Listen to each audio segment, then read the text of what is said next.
The virus and the accompanying quarantine has taken a toll on all of us, especially those who are feeling anxious, even angry. Dr. Jonathan Eric Carroll joins us again with some words of encouragement. Good morning. It's good to see you. Good morning. Nice to see you. Thanks for having me.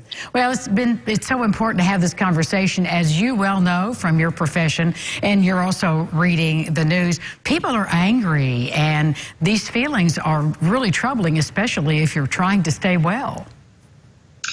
That's right. The reality is there are vast losses associated with the novel coronavirus and the disease it causes, COVID-19.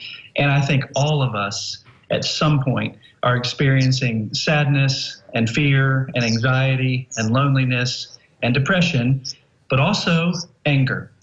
People can be feeling angry about the deep losses related to jobs, finances, routines, cherished activities, sports even, the ability to see family and friends in person, and of course, normalcy. So anger is a natural feeling. It's a reality for all of us, but it also tends to make us feel uncomfortable. And sometimes we create defense mechanisms for ourselves when we begin to feel uncomfortable. And one of those things is to deflect or to displace our anger. And we're seeing evidence of that in the news and in our own lives, in grocery stores and convenience stores and other places where people do have to gather.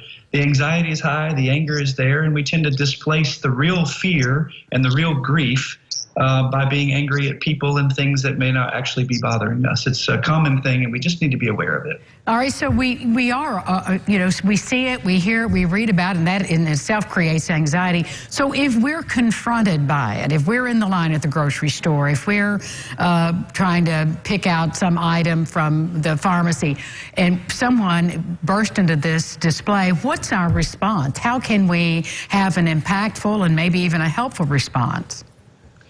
I think it's always wise to be sure that we not allow ourselves to be in a dangerous situation, to not allow ourselves to believe that maybe we can de-escalate. But if we have the opportunity to just walk away, I think that's the best. However, if we're in a conversation or we're in an event where we can't just walk away peacefully, I think it's always a wise thing to do. First of all, to show respect, and then to connect with that person. And I think we do that with empathy.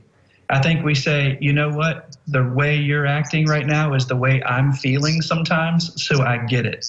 But I wonder if there's a way that we could express how we're feeling in a way that might be safer, more appropriate, or even healthier for all of us. So connecting, respecting, showing empathy, and then whenever we can, of course, to leave the situation so that we don't endanger ourselves or others. When we feel those feelings rising up inside, welling up inside of us, how can we self-calm, self-manage? Yes, good. The words we might use to associate with yours would be physiological self-soothing. And that means that we are aware of what's going on in us, both intellectually and emotionally. And we do our best to manage the symptoms of the anger, which of course is a function of our grief. I think the best thing we can do is to go into every situation in which we find ourselves with a sense of preparation, almost expecting that there might be an occasion where something tweaks us or unnerves us a bit, and we might have a tendency to act out.